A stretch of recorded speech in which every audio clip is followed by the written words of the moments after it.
بسم الله الرحمن الرحيم سبحانك لا علم لنا إلا ما علمتنا إنك أنت العليم الحكيم.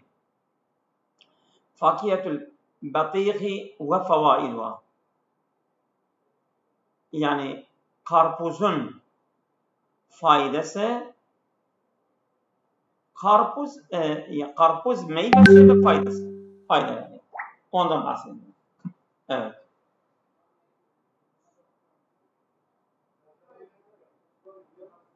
Evet. Faid şeyin başında, perçenin başında. Fakiyetül patihi ve fevaiduha. Karpuz meyvesi ve faydaları. El patihu fakiyetun lezizetun yuhibbuhen nasu kethiren. Karpuz faydalı bir meyvedir ve insanlar onu çok seviyorlar. Hasseten fasıl seyfi, özellikle yaz mevsiminde. Yetemeyyezu bilevnihil ahmer mined-dâhili. İçten kırmızı rengiyle ayrıcalıklıdır. Ve kuşrihil agdaru minel-harici. Ve dışarıda da yeşil bir kabuğuyla. Ve ta'mihil hulvi vel mun'aşi. Ve tadı da tatlı ve böyle rahatlatıcı. Mun'aş yani böyle insan içtiğinde rahatlanıyor. Evet, yediğinde daha doğrusu. Yehtevi, bu mun'aş odur yani ya, rahatlatıcı. Böyle ferahlatıcı, öyle. Yehtevi ala kemiyetin kebiretin minel mai. İçeriyor, büyük miktarda su içeriyor karpuz. Velizalike yusaidu fi tertibil cismi fil eyyamil harreti. Velizalike bunun için yusaidu, yardımcı oluyor, katkı sağlıyor.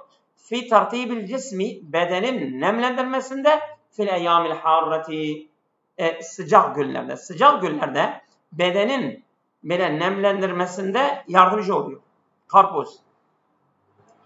El-batihu leyse fakat lezizen bel huve müfidun lis-sahhati. Yani karpuz sadece lezzetli değildir. Aynı zamanda sağlığa da yararlıdır. Yehtevi ala vitaminatin mislu vitaminati C. Yani bu vitaminleri içeriyor. Örneğin C vitamini.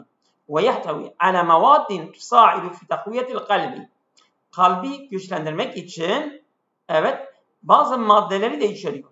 Ala mevaddin ve yehtevi içeriyor. Ala mevaddin bazı maddeleri içeriyor. Bu maddelerde tusaidu fi takviyetil kalbi, kalbin kuvvetlendirmesinde, güçlendirmesinde yardımcı oluyorlar bu maddeler. Ve tanzifil cismi mine's-sumumi, ve bedeni de böyle zehirli maddelerden de temizliyor. Evet. Kema ennehu hafifun alel ma'iddeti. Aynı zaman mide üzerinde de çok hafiftir. Ve yumkinu en yu'kele kevecbetin hafifetin ev ma'al faturi ev'l aşai.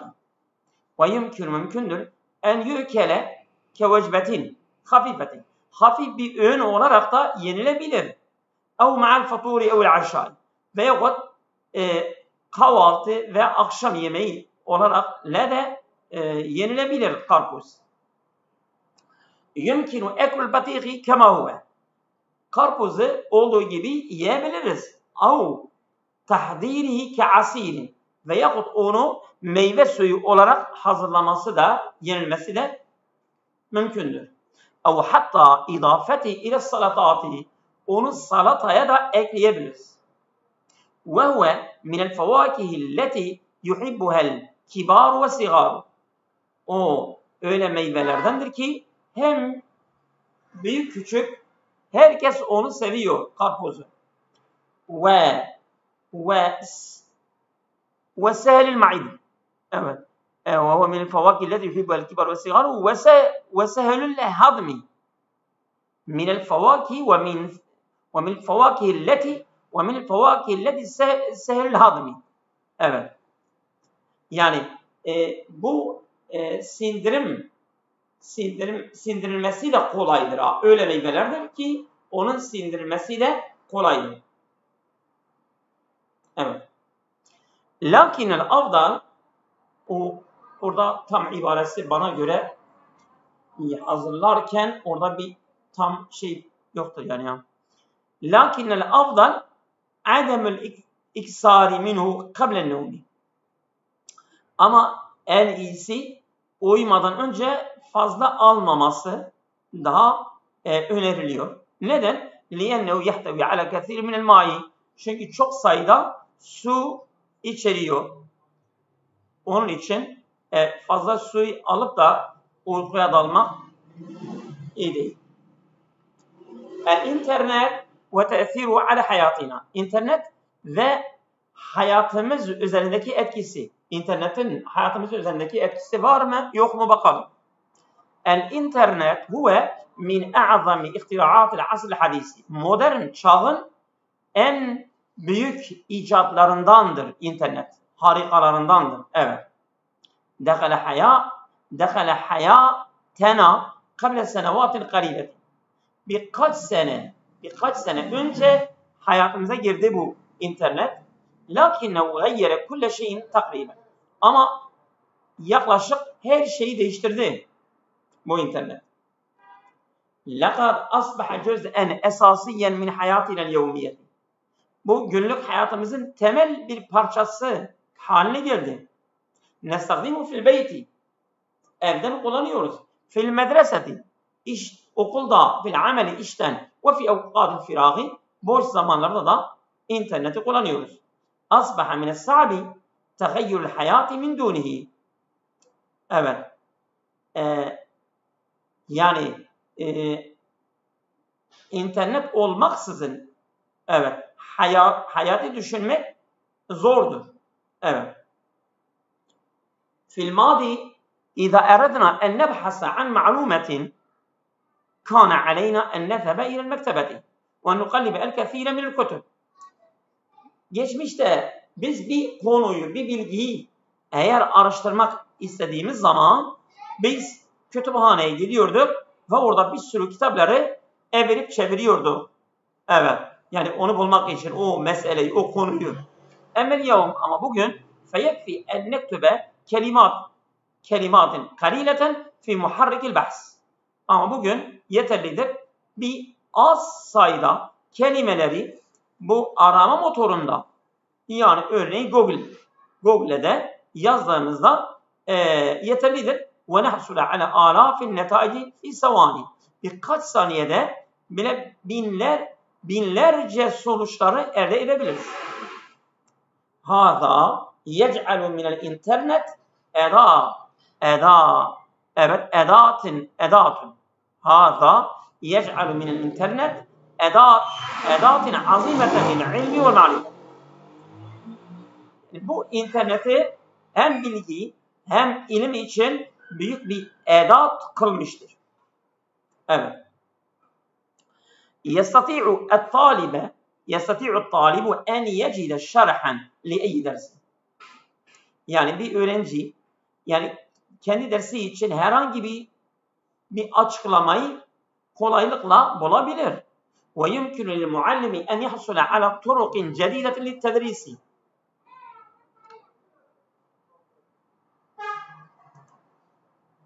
Evet. Şey yok değil mi? Geçiyoruz. Evet, devam ediyoruz. وَيُمْكِنُ لِلْمُعَلِّمِ اَنْ يَحْصُلَ عَلَى طُرُقٍ جَد۪يدَةٍ لِلْتَدْرِيسِ. Ve öğretmen de yani dersi yeni bir yolla elde etmesi, uygulaması mümkündür. Yani internete ben Arapça dersi daha modern bir şekilde nasıl verebilirim? Bunu internet sayesinde yapabilir. Veyahut matematik veyahut herhangi bir başka bir ders. وَيُمْكِنُ لِأَيِّ شَخْصٍ اَنْ يَتَعَلَّمَ شَيْئًا جَد۪يدًا min hilali makati'a video evul makalat. Ve herhangi bir kişi de öğrenebilir yeni şeyleri bu makaleler ve video kesintileri yoluyla bunları öğrenebilir. Mesela insanlar bu Arapçayı da veyahut başka şeyleri de bu YouTube'da veyahut başka şeylerle öğrenebiliyorlar. Veyahut makalelerle tabi hepsi de bu internet sayesinde yeni şeyleri kolay bir şekilde öğrenebilir. El internet lem yugayir fakat tarikatet ta'limi. İnternet sadece öğretim yolunu değiştirmemiştir. Bel gayyere eyda tarikatet tavasul beynin nasi.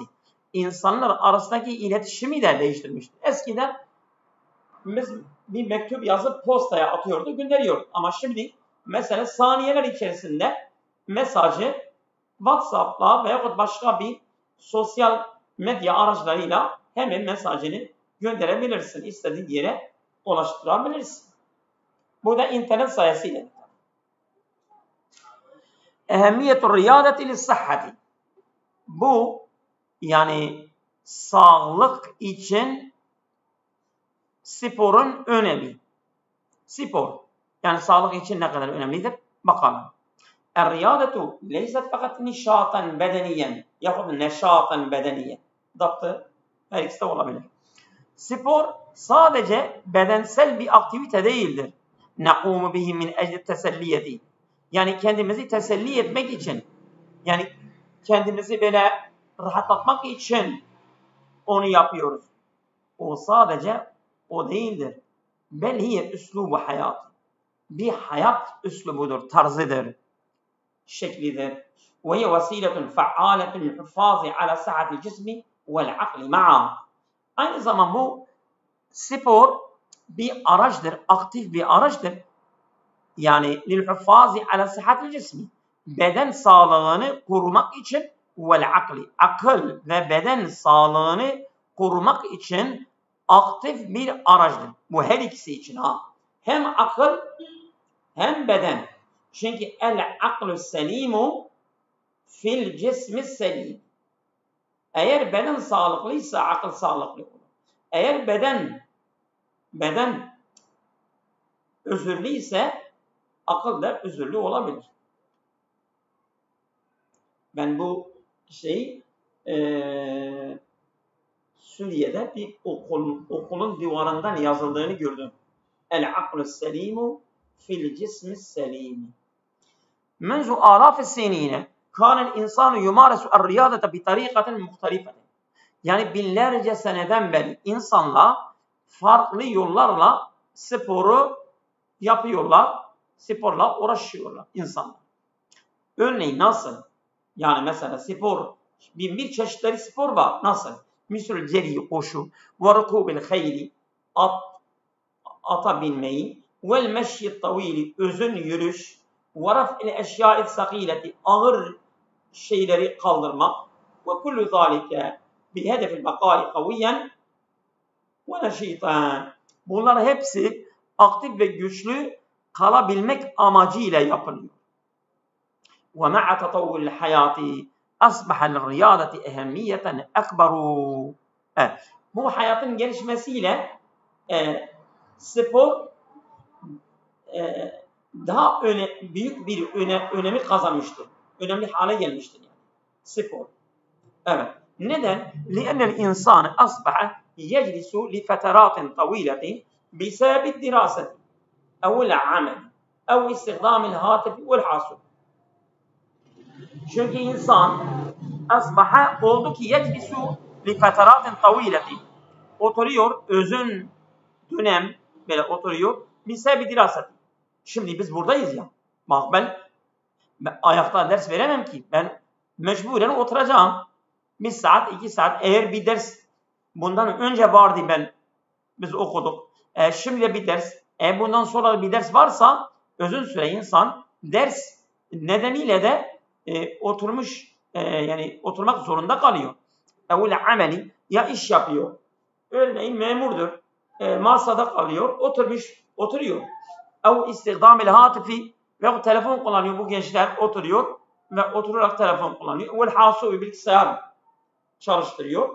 Vesaire. Bu uzun süre oturma mecburiyetinde kalıyor. İndema numarisu er-riyadete. Biz sporu yaptığımız zaman yeteharrakul cism. Beden harekete geçiyor. Ve teteharraku ma'u kullul a'da. Ve tüm organlar da bu bedenle hareketlenmeye başlıyor. Evet. El kalbu yanbadu mesela bir kuvveti. Kalp güçlü bir şekilde atmaya başlıyor. Ve ri'etani teteneffesani. Bu akciğer ve karaciğer bunlar da ama akciğer bence. Akciğerin iki şeysi var. Dün dedi değil mi? Akciğer 2 tanedir, onun için riyetani. İşte riyeteyn. Yani o her iki tarafı, akciğerin her iki tarafı da teneffüs almaya başlıyor. Bir umkin derinlikten alıyor. İnsan spor yaparken o derinlikten alıyor. Vel adalati tekavva. O kaslar da güçleniyor. Vel mefasilu tasbahu ekseru meruneten. Ve eklemler de daha fazla esnek hale geliyorlar. Evet. Hâzâ yemnehuna tâkaten kebîreten. Bu büyük bir enerji bize bahşediyor. Ve yec'aluna ekseru neşâtan hilâlel yevmi.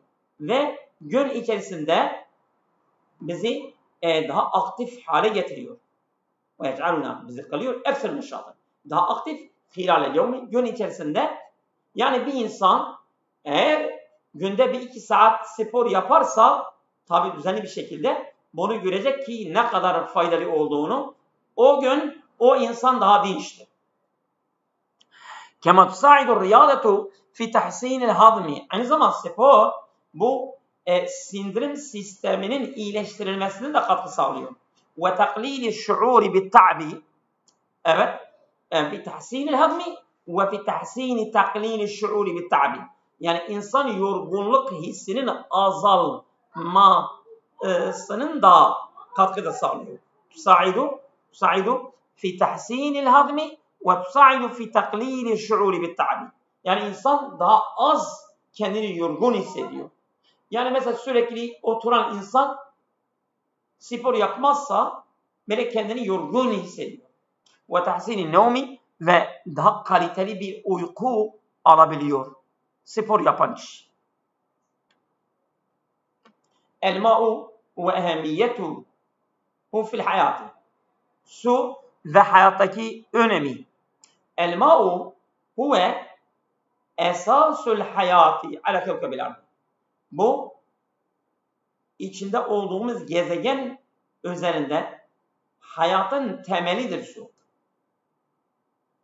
Kürtçe'de diyorlar avayıdır. Yani su yoksa orada bir bina, bir yerleşme, bir şey yok ki. Eskiden beri su neredeyse insanlar gitmiş orada bir bina, bir ev, bir şey konulmuşlar, kalmışlar orada. Çünkü susuz insan yaşayamaz. La yumkinu li eyyi mahlukin en ya'işe min duni ma'i. Herhangi bir yaratık susuz yaşayamaz. Tabi bu canlılar için geçerlidir. Ama tabi bitkiler de öyle. Canlı ve bitki. Yani insan, hayvan ve bitkiler susuz yaşayamaz. Evet. El insan vel hayvan ve nebat. Bak sayıyor zaten. Ve hatta el kainatu sagiretu cidden. Çok küçük canlılar da mesela böcekler vesaire, karıncalar vesaire. Bunlar da tehtacu ilel mai. Onlar da suya muhtaçtırlar. Likey ta'işe veten. Yaşamak ve büyümek için bunlar da suya muhtaçtır. Yekulul ulema inne havali %70 min cismil insani yetekevvenu minel ma'i. Alimler diyorlar ki insan bedeni %70 sudan oluşmaktadır. Ve hâzâ yübeyyinu lena meda ehemmiyetihi. Bu işte suyun öneminin boyutunu bize gösteriyor, açıklıyor. İndama nesteygizu minen nevmi. Uykudan uyandığımızda neşribu kuve ma'i. Biz bir bardak su içeriz. Ve indama neş'uru bil atşi nebhasu anil ma'i kable eyyi şeyin ahar. Biz susuzluğu hissettiğimiz an biz her şeyden önce suyu arıyoruz. Suyu alalım. Yani eğer biz susamışsak biz suyu almadan bir yiyecek, bir şey, hiçbir iş yapmıyoruz ha. İlk önce o suyu içiyoruz. عندما نستخدم الماء في كل شيء. Pardon. نحن نستخدم الماء في كل شيء. Biz suyu her şeyden kullanıyoruz. Fişşürbi içmekte, ve tabği pişirmekte, vel gasili yıkamak, her şey su ile yapıyoruz. Vel istihmami ondan sonra banyo yapmaktan, ve ziraati tarım, ve sinaat sanayi, her şey su olmadan bir şey olmuyor. La tabru sa'aten min yevmina illa ve nestagdimu fiyel ma'e bi tarikatin ev bi ukhra. Yani bir saat günümüzden bir saat geçmiyor ki illa biz suyu kullanıyoruz bir yolla ve başka bir şekilde illa suyu kullanmış oluyoruz. Yani ya içmekle, ya pişirmek, yıkamak vesaire işte saydığımız yollar. El enharu vel biharu vel buhayratu vel yenabi'u vel miyahul cevfiyet kulluha masadirul ma. İşte dereler, denizler, bu cezireler, bu ada, küçük adalar var ya, vel yenabi'u, çeşmeler, vel miyahul cevfiyetu, bu yer altındaki sular, bunlar kulluha masadirun lil miyah. Bunlar hepsi su için kaynaktırlar. Tamam, iyi ama lakin esef leyse kullu hadihil miyah salihatun şurbi. Ama maalesef bu saydığımız suların hepsi içmeye uygun değiller. Elverişli değiller. Hünake nisbetun sagiratun fakat orada çok az bir oran var ki minel mai alel ardı yumkünül insani en yeşribaha ve yestakdima biha. Çok az bir miktar var ki sudan yeryüzünde insan onu içebilir ve güvenli bir şekilde kullanabilir. Yani %15'tir, ne kadar çok azdır ama tam oranı bilmiyorum. Yani %70 falan, %80 mesela bu deniz suları falan elverişli değiller. Hatta Suudi Arabistan'da birisi benimle görüştü, dedi işte şimdi siz bu otellerde kullandığınız su deniz suyudur. Suudi Arabistan getiriyor, onu yapıyor yani. Onu makinelerden geçiriyor. O böyle elverişli bir hale getiriyor ama dedi onun maliyeti de çok yüksektir. Onun maliyeti de çok yüksektir. Yani oradaki su yani diyorlar petrolden daha pahalı bir hale geliyor. Evet. Ve lihaza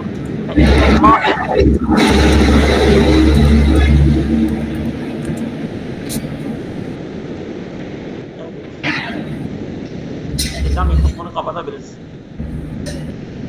Evet. Az kaldı zaten.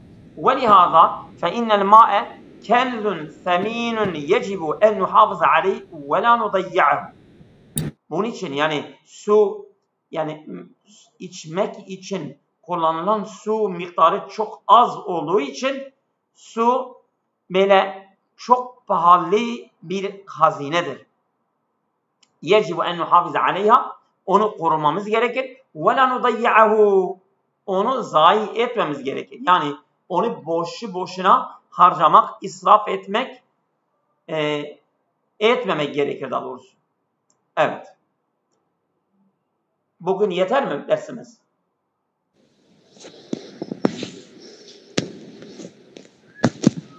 Evet hocam yeter. Yeter mi? Hadi.